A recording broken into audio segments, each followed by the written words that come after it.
Assalamualaikum warahmatullahi wabarakatuh. Perkenalkan, saya finalis Obedia 3 tahun 2021 dengan nomor urut 1. Nama saya Khoirul Nikmatul Lutfi, asal instansi dari MAN 1 Kediri. Pada babak final kali ini, saya akan melakukan percobaan pembedahan ikan mas dengan nama latin Cyprinus carpio. Tujuan praktikum kali ini adalah untuk mengetahui morfologi dan anatomi dari ikan mas atau Cyprinus carpio. Untuk praktikum kali ini akan saya tunjukkan alat dan bahan yang akan saya gunakan dalam praktikum kali ini. Alat yang saya gunakan yang pertama adalah sarung tangan karet, yang kedua adalah gunting, yang ketiga adalah satu set alat pembedahan, yang keempat adalah nampan pembedahan yang di dalamnya terdapat parafin. Dan bahan yang saya gunakan adalah ikan mas atau Cyprinus carpio. Oke, kita mulai dari pengamatan morfologi luar ikan mas. Secara umum, morfologi ikan mas terbagi menjadi 3 bagian besar, yaitu bagian kepala atau kaput, yang kedua adalah bagian badan atau trunkus, yang ketiga adalah bagian ekor atau kaudal.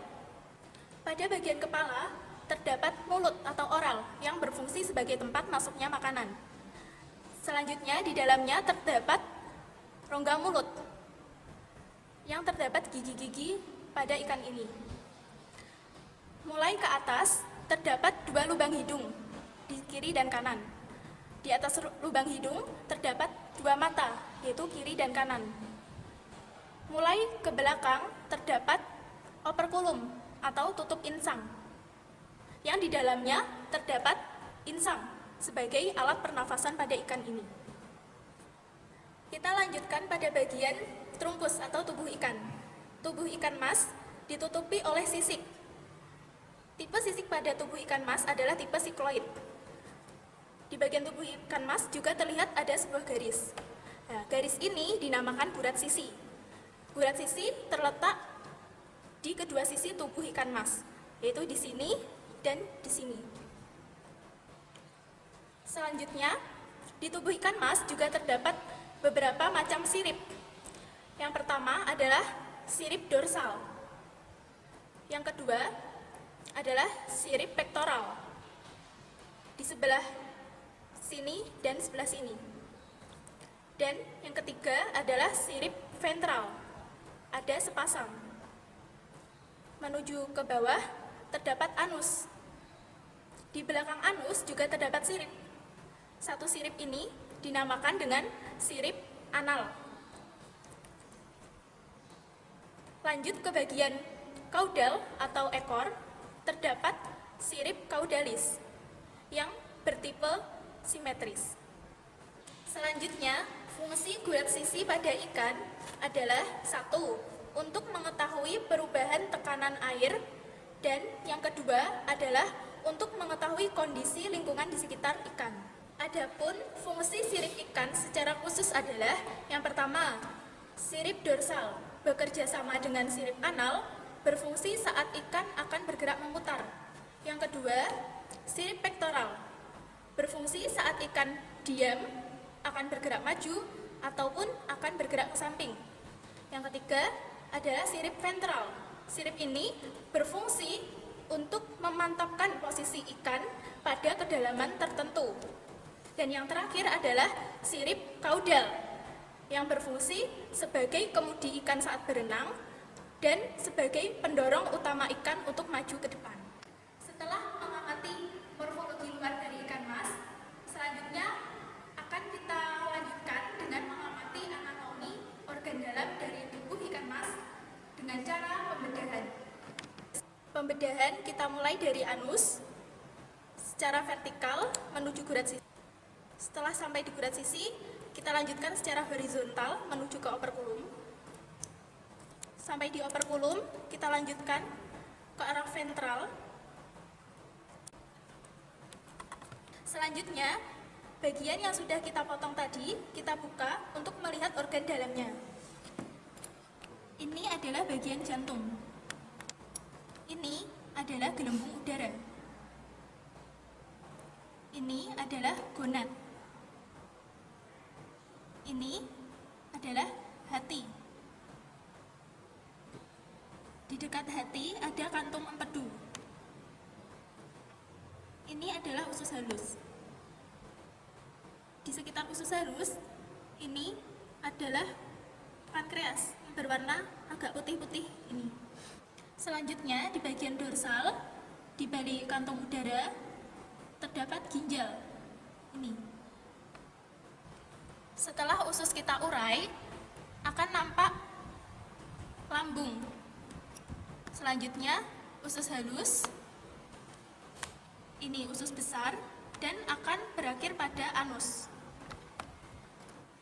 Dengan demikian, dari proses pembedahan tadi dapat kita temukan beberapa organ yang menyusun sistem dari tubuh ikan tersebut.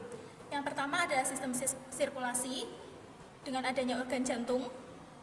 Yang kedua ada sistem respirasi dengan adanya organ insang. Yang ketiga ada sistem pencernaan, yaitu hati, lambung, usus halus, usus besar, dan anus.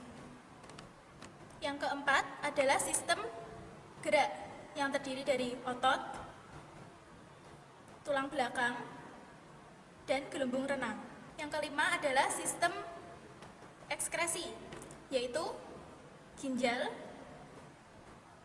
dan hati. Selanjutnya kita akan melihat otak yang merupakan salah satu organ penyusun sistem koordinasi. Untuk melihat otak, kita harus memotong kepala dari badannya.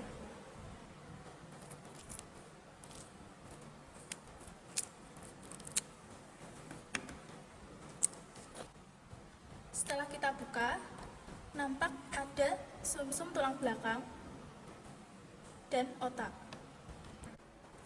Baiklah, dari percobaan yang kita lakukan, dapat kita temukan beberapa organ penyusun sistem organ dalam tubuh ikan. Yang pertama adalah sistem pencernaan, dimulai dari mulut yang berfungsi sebagai tempat masuknya makanan, yang kemudian masuk ke dalam lambung. Di dalam lambung ini akan terjadi pencernaan secara mekanik dan kimiawi. Selanjutnya adalah usus halus. Dalam usus halus akan terjadi penyerapan nutrisi dari makanan. Selanjutnya masuk ke usus besar. Di usus besar ini terjadi proses pembusukan makanan oleh bakteri-bakteri yang ada di dalam usus. Selanjutnya akan dikeluarkan di anus. Dari organ tersebut juga terdapat organ pembantu sistem pencernaan, yaitu hati yang berfungsi sebagai penghasil getah empedu dan penetral racun. Nanti getah empedu itu akan disimpan di kantong empedu dan dikeluarkan untuk membantu mengonsumsi lemak. Dan ada juga pankreas yang berfungsi untuk mengeluarkan getah pankreas untuk membantu proses pencernaan. Yang kedua adalah sistem sirkulasi. Organ yang ditemukan adalah jantung yang berfungsi untuk memompa darah ke seluruh tubuh. Yang ketiga adalah sistem respirasi, yaitu insang yang berfungsi untuk tempat difusi O2 dan CO2, dan operkulum atau tutup insang. Yang keempat adalah sistem ekskresi. Organ yang dapat ditemukan adalah ginjal yang berfungsi untuk menghasilkan urin dan juga mengatur tekanan osmotik tubuh. Yang kedua adalah hati yang akan menghasilkan bilirubin dan biliverdin. Yang kelima adalah sistem reproduksi. Organ yang dapat ditemukan adalah gonad. Gonad ini berfungsi untuk menghasilkan ovum. Yang keenam adalah sistem koordinasi. Organ yang dapat ditemukan adalah otak dan sumsum tulang belakang. Organ ini berfungsi untuk mengatur seluruh kegiatan yang ada di tubuh ikan. Yang ketujuh adalah sistem gerak. Organ yang dapat ditemukan adalah otot yang berfungsi sebagai alat gerak aktif. Yang kedua adalah tulang, berfungsi sebagai alat gerak pasif. Dan yang ketiga adalah sirip, berfungsi sebagai alat gerak aktif. Dan yang terakhir adalah gelembung renang